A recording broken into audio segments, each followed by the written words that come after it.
Hey everybody, welcome back to another episode of People Talking from a Social Distance. We've got a slightly different situation this week. As opposed to just a standard interview with one of our colleagues, I have a guest today and we're gonna just talk about movies. So I'm really excited for this. Basically what you're seeing is what we have done during lunch for the last 7 years. So I'm really excited to have a fellow cinephile and a friend of the program, Ben Doty. Thank you for having me. Like you said, we've talked about movies most of the time when we're having conversations or when we're texting each other. So it's about time that someone else gets to hear this, hear all of our, cinematic wisdom.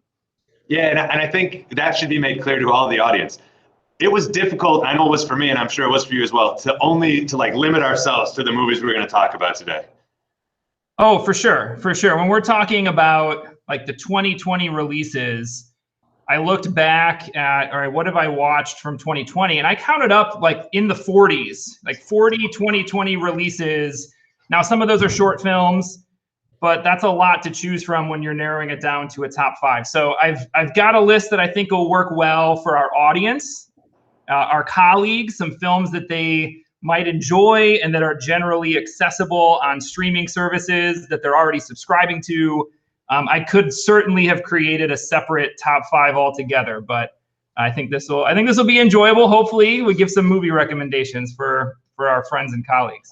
Indeed. So what we're going to do is we're going to go for our top 5, as Ben just said, of 2020 releases. We'll jump back and forth, and then we're going to end this with 2 movies each that we just really think are amazing and that are really important to us, either as people who love films or just stuff that we really want our colleagues to get a chance to check out. And again, that was difficult for me because I was thinking, I'm jumping back to the 1940s, and I'm like, no one wants to watch that, right? No one else cares. So I'm excited. So we're gonna start with our number 5 pick for 2020, and I'm gonna defer to my guest because you're my guest. All right, okay, so number 5 on my list for 2020 is an animated feature called Wolfwalkers. You can find this on Apple TV Plus, and what's cool about it, it comes from a studio called Cartoon Saloon. It's an Irish animation studio. Everything they do is hand-drawn, and it's just beautifully animated. So it's just like watching a piece of art unfold on the screen. I watched it with my kids, so it was an enjoyable film watching experience as well. And it's the kind of movie that's certainly accessible to my kids. It's narrative enough, but it also breaks with the sort of Pixar cookie cutter, and so I try to expose my kids to films that aren't all the same. And they enjoyed it. They liked it. They were able to stick with the narrative, even though there's not a lot of comic relief in the film, that they were still totally into it. So that's the first recommendation I've got for us today. Yeah, and I remember when you recommended that to me, I was like, in the back of my mind, I had that. I was like, oh man, I've seen too many Pixar movies, right? An animated feature is a tough sell for me, but it's gorgeous movie, really, really awesome. Yeah, and to give a little bit of background, it's just about a girl and her father. This studio actually does a lot of films that are about social issues, particularly, climate change and in the environment. And so it's certainly one in which we're seeing a character who's in touch with the natural world, and the villains are all sort of, explicitly against the natural world. And so I think it has a cool message to it as well. And one that, again, it was fun to talk with my kids about. Awesome.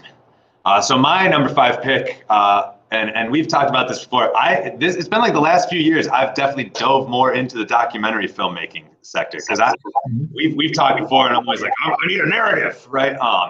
But this year I found myself watching a lot of documentaries, and the number 5 pick I have for our colleagues is The Booksellers, which is available on Amazon Prime. It was a film that I was already intrigued by the title, right? English teachers. But it really dives into the world of rare book collectors and just sort of the mania that goes into having millions of dollars worth of books, and not even having the books to read the books, but just to have owned the books. And so it's definitely interesting. It's full of characters, as you would expect from that sort of profession. And for me, it felt good because I'm always like, oh, I buy too many books. And then I see these people buying way too many books. And I was like, all right, I'm doing okay. Yeah, it's always good to find a film that makes you feel better about your own circumstances, right? your own purchasing habits and things like that. Yeah, I was gonna say I wouldn't even say circumstances, but vices. So yeah. Yeah. Yeah, it's that's one that I have not yet seen, but it's on my watch list, particularly since it's rated so high in your, films of the year. So I'll definitely be checking that one out soon. All right, on to me for number 4. Yeah. All right. So you talked about documentaries. I've actually got a couple of documentaries coming up on my list. One of them is called The Painter and the Thief, and this is streaming on Hulu. And the story here is just a really fascinating one. It's about a couple of people, the painter and the thief, and we actually get that story from different perspectives at different times in the film. And so the painter, and I might mispronounce her name, but Barbara Kislikova, lives in Norway and has a couple of kind of masterpieces in her collection, and they get stolen. They get stolen from an art gallery, and she ultimately forms a relationship with one of the men who have been caught for that theft. But he doesn't have the painting in his possession, and it's just a relationship between the two of them that unfolds over the course of the film. And at times, like I said, we also get to sort of revisit some of those same scenes, but from a different perspective. And so we get the thief's perspective of some of these same moments we've already engaged with in the film. And that structure brings to it, I think, something particularly interesting in a story that's already interesting about forgiveness and empathy and just forming a uncommon kind of relationship, I guess.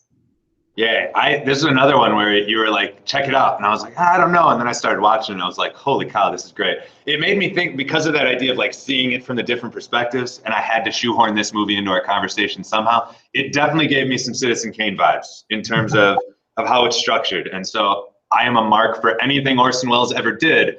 So I was right on board once that started happening. Well, yeah, and that's pretty high praise for a documentary. Benjamin Ree is the director here. He's got a couple documentaries under his belt, but to be compared to Orson Welles at this point in his career, he probably wouldn't mind that. Yeah, good point. My number 4, and I have 2 examples of this in my top 5 this year, is a stage production that was put onto film. And so this is another one, I guess I'm just going to say this basically for every single movie this time. This is another one that you brought my attention to before I got a chance to watch it, and that is What the Constitution Means to Me, which is available also on Amazon Prime. And so as the speech coach in this school, I was all on board to begin with, because it was really about this, the presenters, like time being in speech competitions. So I was already in, but the way she goes through like what the Constitution meant to her as a young lady and what it means to her now as an adult. And then in the second half of the movie, she does a really cool thing with some parliamentary procedure that I don't want to give away. It was just a joyous watch. And I think that's what a lot of my movies on this list really came down to for me. How much joy did I get in watching it during a year where joy was so hard to find? And so it was awesome. I am a history nerd. I am a semantics nerd. I am a speech nerd. So it hit on all those cylinders. Yeah, I really enjoyed that one as well. And we'll talk about your other stage choice in a little bit when you talk about that. I think this one for me didn't crack my top 5 just because I think I just viewed it more as a stage production that happened to be filmed. We don't see as much of like the cinematic sort of artistic take on it, unlike the other choice that you're going to bring up in a little bit. But it's definitely worth a watch. I enjoyed it very much. It brings up interesting arguments, interesting things to think about our Constitution on any side of an issue. It's true that it's a joyous watch. It's also hard at times. I mean, some of the specific statistics that she brings up about women's experiences in our country and how certain constitutional decisions or Supreme Court decisions have sort of made life for women less than ideal, less than just in our country. can be really hard to listen to at times, but it ultimately is something that you feel pretty good about by the time you're done watching it.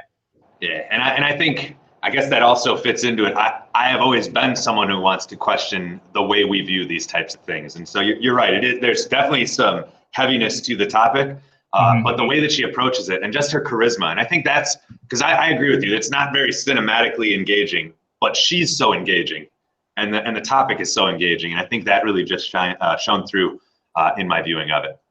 For sure. For sure. Another documentary. It's a pretty documentary heavy list between the two of us. My number 3 of 2020 is a documentary on Netflix called Dick Johnson is Dead. And like the host, and I forget her name from What the Constitution Means to Me, but like the speaker there, the title character here, Dick Johnson, is just, you're just drawn to him the minute you start watching this. He is such a likable guy, whether he's talking or doing it. I mean, he's got the most likable face on the planet. Like, so you're definitely drawn to this character, but the film is a daughter, Kirsten Johnson, and her father, Dick Johnson, and she is having him sort of play act different ways he might die so that they can sort of like go through that together and kind of deal with that. And so it's about a father and a daughter relationship. It's about aging. His memory is slipping, and he had a wife who had dealt with dementia, and so it's about all of these things. And it's the kind of film where more than once I found myself crying and laughing hysterically at the same moment. And it's a rare thing when you get something that affects you that way. It's sort of one of those films with all the feels. And so when our listeners are looking for that kind of movie, it's an interesting one. It's a weird one at times, but it will certainly, I think, evoke some emotions when you watch it. Yeah, I would agree wholeheartedly with that. It's also interesting the dichotomy there. We go from something that is very little cinematic presence to something that is overwhelmingly cinematic in the way that it's presented. Yes. But you're right. It is a movie that when I started, I was like, cool, high concept. Let's see if it lives up to it. And then I was the same thing, bawling and laughing all the way through. Yeah. I mean, it's not for everyone. My wife, for instance, saw the first like 4 minutes and she was like, nope, I'm out. Right? She doesn't want to sort of like watch the whole sort of like we're gonna pretend he keeps dying thing. Like I was laughing at that as there's some dark humor in it. That was not for her. But again, it's just a beautiful, like life affirming film. I mean, it's one, like we said, we find ourselves crying throughout different moments of it, but you end it just feeling, I think, great. Yeah, agreed. And even the things that when I first watched it, I was like, well, I was nitpicking, right? There are some things where I was like, but that gets overshadowed by just the monumental success that it ends up being by the end. Yeah. So my number 3 is also on your list. So I am not going to steal your thunder. And so we will come back to my number 3. I do want to say the reason it's number 3 for me is just because the 2 films above it, I enjoyed more, but it is a fantastic film and we will talk more about it in a moment. Yeah, it's on both of our lists, so it clearly is our consensus number 1. We'll just put it that way. All right, so to get to my number 2, I'm going to play the game that critics sometimes play here, where they pack multiple films in at a particular item on their list. And some have argued, in fact, you're gonna find it on Amazon Prime or on Internet Movie Database as sort of a mini series. But Steve McQueen, the director, created 5 films. Some of them feature length, some of them shorter, that were released over the last couple months on BBC and on Amazon Prime, and it's called Small Axe. And it's about the West Indian community in London at kind of various times in London's histories. We see a couple different generations in these different films. But I see the piece really as a whole. I think the whole thing is better than any of its individual parts are. And if somebody's interested in checking this out, the first film, and it's, again, the first episode, quote unquote, is called Mangrove. And that's the most complete as a film. It's a 2-hour real feature. And then after that, the films range around an hour or so, a little bit longer than an hour. And in some cases, the individual film itself feels a little underdeveloped as a story on its own. You feel like you could spend more time with those characters or go deeper into that story. But taking the whole thing, once you've watched all 5 of these, it's the most sort of epic or ambitious project of 2020, I think. And that's what part of what makes it so high on my list. Yeah, I really enjoyed my time specifically with that first episode, Mangrove. I was like, all right, I get where this is going. And I think what happened for me was I heard so much of the praise before I started watching it. And so I kept on waiting to be blown away. And it's not that I didn't enjoy it or that it wasn't great, but I was just like, what is the thing that all these critics are seeing that I'm not seeing in this, or that I'm not quite connecting to? And so, like we've talked before, I love me a good courtroom drama, and we'll get to that when we talk about our like favorite films. And so I was like wanting more of that stuff, and I think that kind of was what detracted from me from the total experience. Yeah, and for people who've seen the Trial of the Chicago 7 on Netflix, Mangrove is a really good pairing with that. I mean, both are about people seeking justice. Both take place much of the film in a courtroom.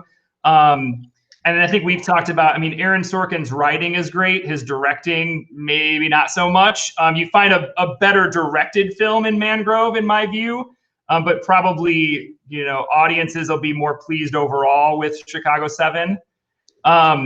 Yeah, a lot of critics really love the second film in this group called Lovers Rock. It made its way onto the #1 spot on so many best of the year lists. For me, that one as a standalone is in my view kind of the weakest. There's the least amount of narrative in it. That said, it does include some of the best moments. One of the things, I mean, it's a film in which the entire thing takes place at a house party. And so we're watching this while we're quarantined in our houses, just longing for that time again to be at that kind of a gathering. And so that's part of, I think, what hits home in that film. It's one of the best music moments of the year, I think, in terms of, a group of people singing along with a song that continues kind of a cappella after the song itself ends. So you get some really beautiful moments like that, and that makes it worth the watch for sure. But there are some other installments in this group of films, particularly the last one called Education, which I think a lot of our colleagues would enjoy, about a student's experience, again, as an immigrant in a school system in London that's certainly not treating him right, doesn't have his best interests at heart, and just how people help him along and help his family along. Yeah, I will wholeheartedly agree. Like, the perfect film would have been if we got Sorkin's writing and McQueen's directing in one, right? Yep, for sure. So my #2 was one that I just watched recently, but that skyrocketed towards the top of my list right off the bat.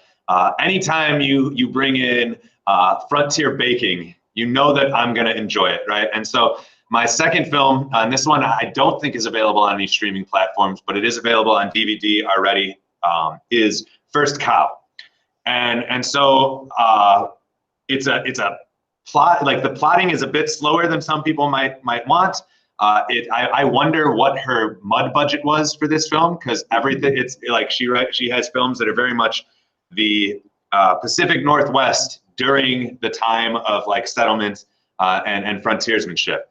And so the basic premise of this story is 2 down on their luck individuals start stealing milk from the first cow in the territory so that they can make donuts to sell to people and get out of their situation. And so, like, I'm in, right? Like, I'm totally in. I'm sitting there like, do I make donuts while I watch this movie? But beautifully shot, beautifully acted, very much a cinematic movie. Like, everything is done so intentionally. Even one old guy walking away from the camera with 3 ducks behind him, you can just see the meticulous nature of every single shot. And I just love that stuff. Like, it just hits something in my cinephile body that I'm just like, yep, give me more.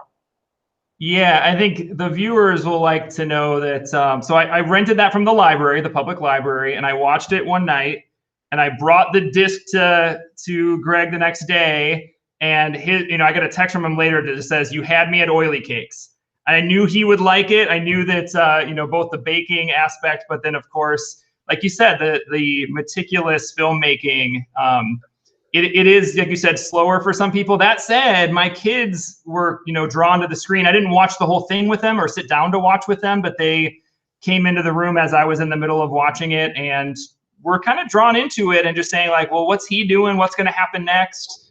It's certainly there's an opening scene that kind of starts us in modern day and sets up something of the, I don't know if mystery is the right word, but a framing for why we're going back to this previous time. And my daughter was drawn into that. So it's a slower, quieter film, but one that's certainly enjoyable.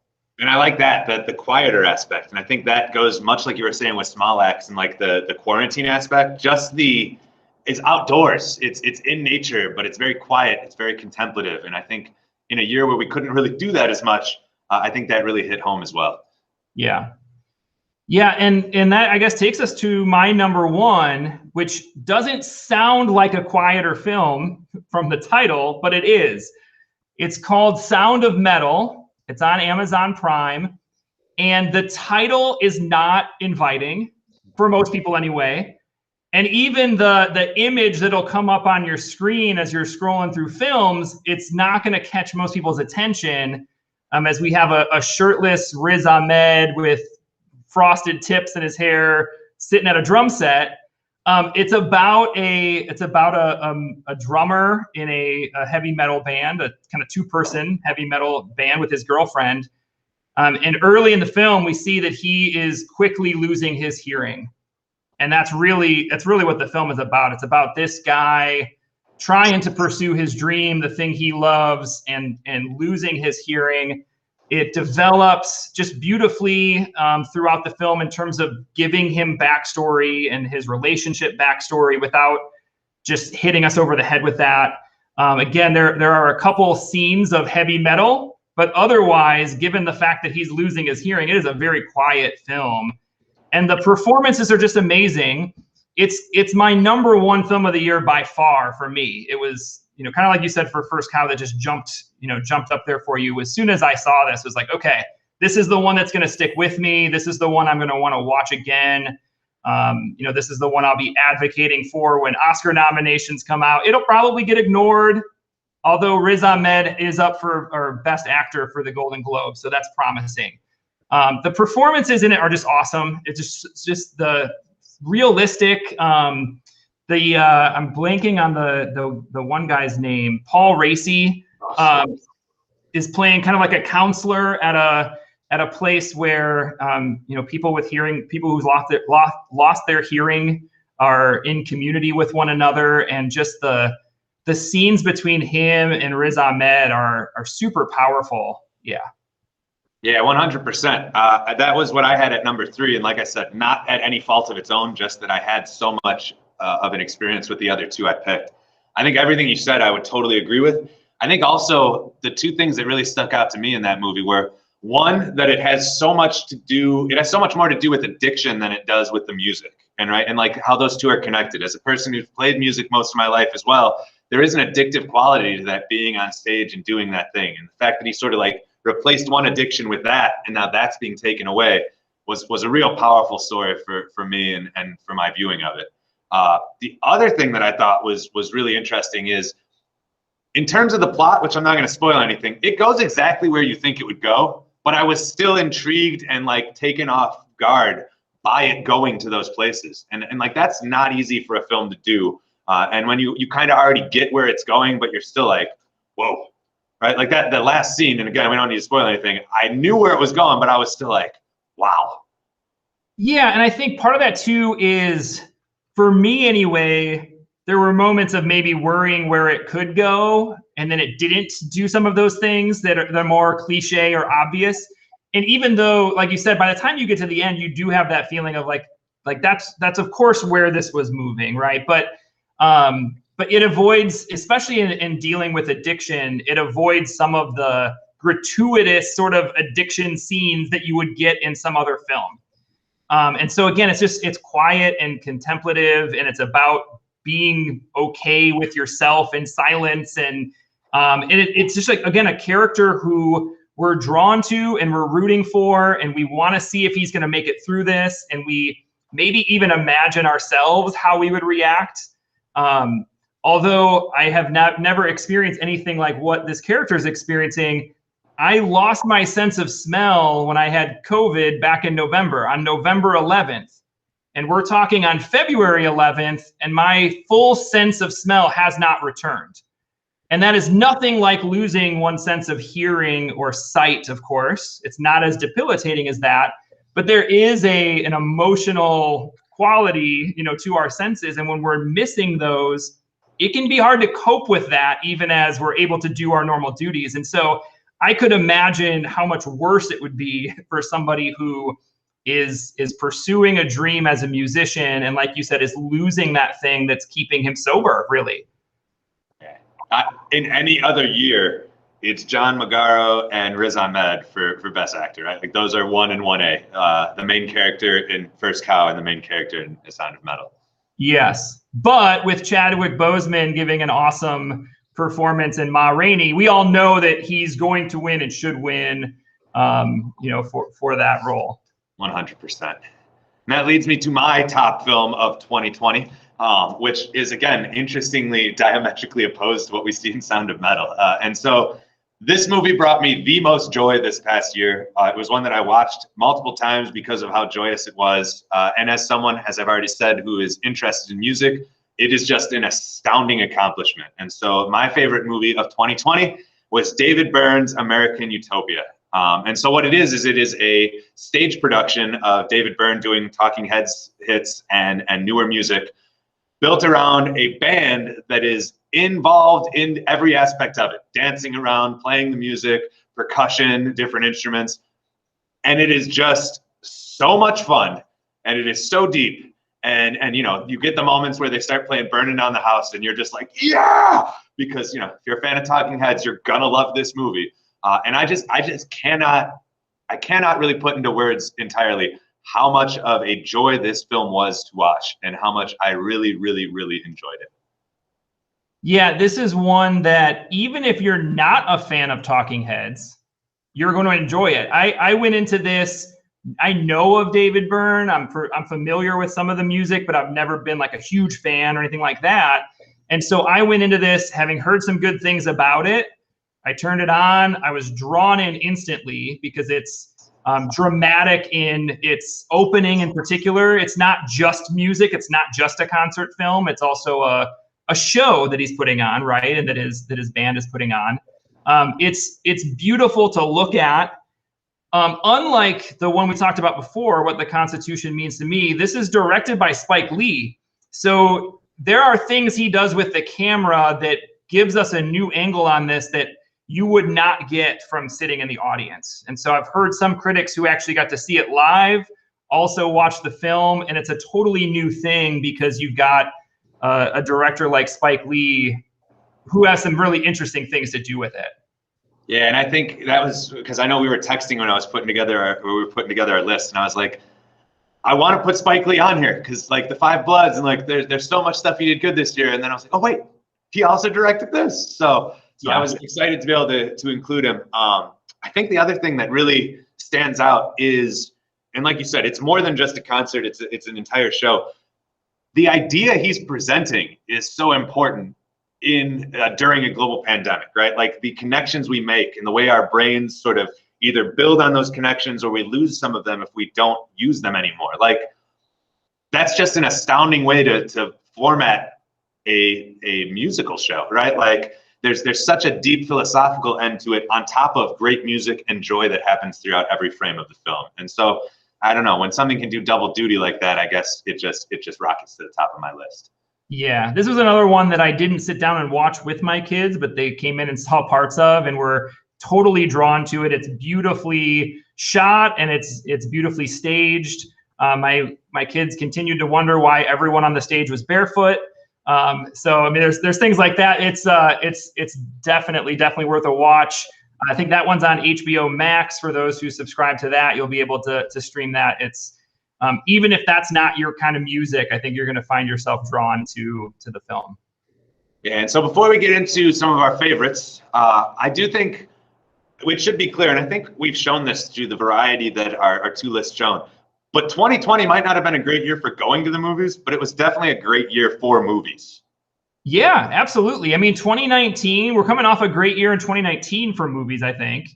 But yeah, there's a lot out there that's of really good quality. Now, part of it I think works for us because I'm not a like superhero movie kind of guy. I don't like the big summer blockbuster kind of things. I'm not interested in a new Top Gun movie. I don't like Star Wars stuff. So, I mean, I'm losing a ton of credibility with a bunch of our viewers right now. Those things are not my thing. And so the kind of movies we did get are the indie Sound of Metal type of films that it's like, that's right up my alley anyway. So I'm not really missing a whole lot other than a Wes Anderson feature, which is going to come out someday. I didn't really miss a whole lot in terms of what might have been in theaters this past year. And I think the other thing that I want to touch on, and if you don't want to, that's fine. There were so many movies that I had such high expectations for at the beginning of this year that I still enjoyed, but maybe didn't quite get where they needed. I was hoping for the Wes Anderson film. We didn't get it. I was really stoked about Charlie Kaufman's new movie, and it was fine, but it didn't raise the level of some of the other ones that I've seen. Five Bloods was good, but it kind of also felt like there was more that could have been there. And so I think it's nice when movies from well-known auteurs aren't quite what you want from them, but there's still things that are good that you could see. Yeah, I guess if I had to pick one for that list, the disappointments, Charlie Kaufman's I'm Thinking of Ending Things. The trailer for that, I was like, I am all in on this. And then the film itself, it's just too weird for me. It's just too weird. Like I kind of feel like I'm following what the hell is happening.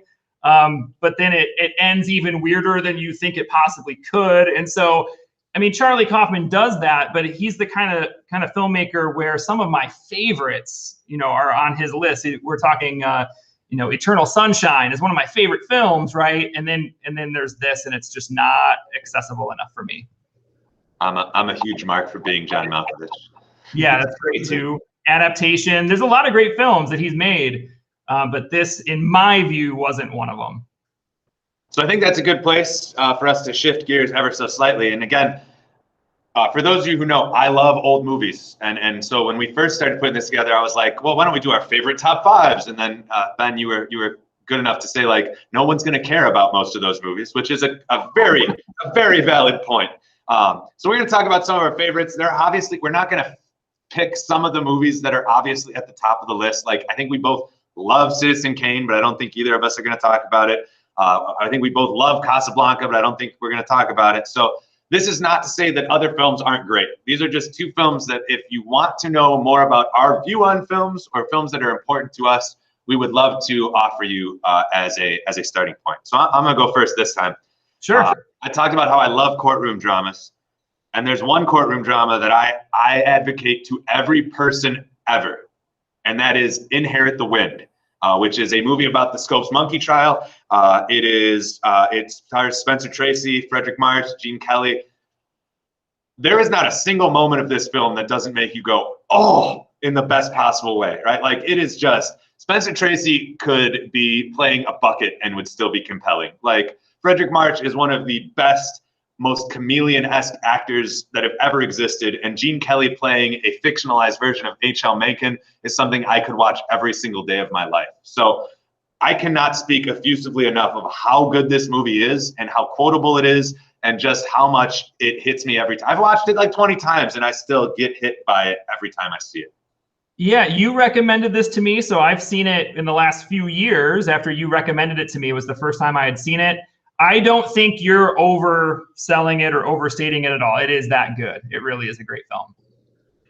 I'm going back to the 40s. You mentioned up front, no one cares about stuff from the 40s, and maybe I did say that. But the one film that's been really kind of central to my family growing up is It's a Wonderful Life. And I know that might sound like kind of a cliche answer, and I know people think of it as kind of that holiday film. But I grew up watching this every year with my family. We made it a point as we were growing up to invite people who had never seen it before. We called them It's a Wonderful Life virgins and had them come over and watch the film. It's the kind of people that'd be like, I don't want to watch some black and white movie. You're like, no, it's the greatest movie ever. And then we would sit and say the lines as they're saying the lines and be obnoxious, of course, as always. We grew up with a dog named Bailey after George Bailey. So it's a film that's meaningful to me and to my family. It's the kind of one time I see my old man cry, because every year he tries to hide the fact that he's crying at the end, but we're all crying at the end. So it's all right. James Stewart, man. Well, yeah, you can't go wrong with James Stewart. That is. I'm not much for Christmas movies. I will watch It's a Wonderful Life every year. Yeah. Again, much like you had said for mine, he's not overselling it, guys. There's a reason why it's the seminal Christmas movie. Yeah, I've tried to show it to my kids. My oldest is going to be turning 11 here soon, and it's a long film for a young kid, but they're starting to get old enough where they're going to be just forced to sit through it. We watched a lot of their kind of Christmas movies this last year, so pretty soon it's going to be in the rotation for my own family as well. It's fantastic. When you said that when you're talking about the It's a Wonderful Life versions, I had a similar experience happen in college when we had to do a queer study film project. And so they were like, oh, it was like 2011. So they're like, oh, let's do Milk. And I was like, no, we're doing Some Like It Hot. And that's the end of the conversation. And at the beginning of the film, everyone's like, oh, I don't want to watch this. And by the end, they're like, that is the best comedy ever written. And I was like, I know. Well, that's why we're watching it.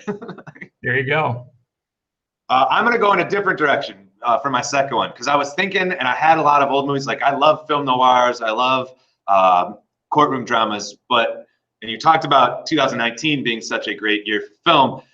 I want to talk about a film that really hit me hard last year, and that again, just every time I watch it, I'm blown away by it, and that is Parasite.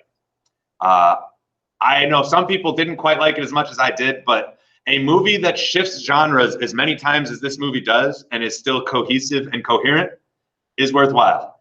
A movie that sort of gives you a parable on top of a horror movie, on top of a class satire. That's all speaking my language. So it did get recognized by the Academy. It won for Best Picture and some other awards last year.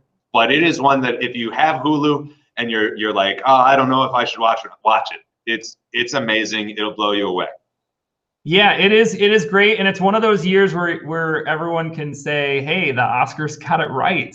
I mean, I think going into that award ceremony, everyone's saying, well, that's what should win, and here's a list of what probably will win instead. And so to have the director recognized for his work and for the film itself, it was the right call for sure.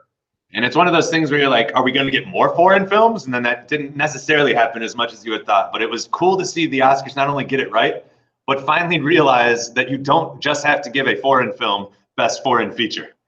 Yeah, exactly. They're all feature films, and so we can cross genres there. Sometimes somebody outside of Hollywood does it better, and that's certainly the case there.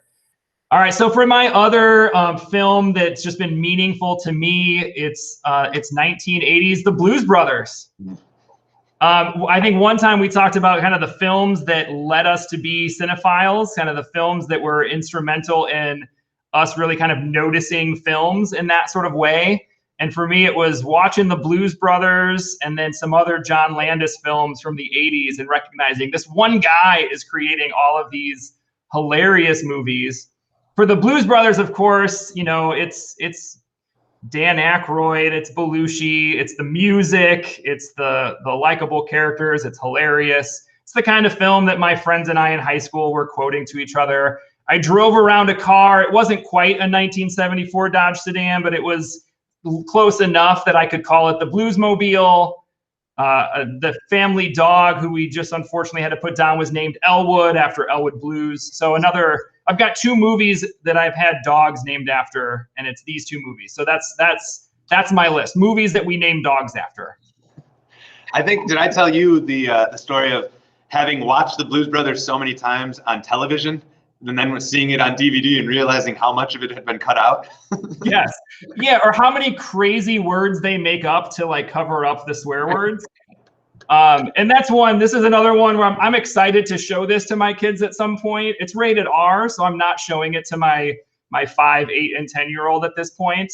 But a little bit down the road, it's only for the language really that it's rated R. I mean, the only violence we're getting is just 1,000 car pile up, somewhere outside of Chicago, and otherwise it's just a great fun time. So much car violence in that movie. Or maybe I can show it to my kids, but you need to dig out some VHS from when you taped it off a TV at some point back in the 80s, early 90s, I guess, for you. It's right next to my TV edit of Pulp Fiction. There you go. Perfect. Double feature. So I just, as always, whenever we have these conversations, I always want to thank the guests, but this has been so much, it's been so joyous. I hope that our listeners are able to see some of these films, but I just want to thank you for your time and thank you for being here. And obviously we'll talk about more movies in the hallway, but at least they got to hear this conversation. Yeah, for sure. Like we said before, I mean, you should just put all of these films that we've mentioned in the show notes for our listeners, some links to where they can see it, maybe some clips. So, Greg will put some work together and get this put out sometime before the end of the school year after he gets all that stuff listed for you. Real nice. I'll talk to you soon. See ya.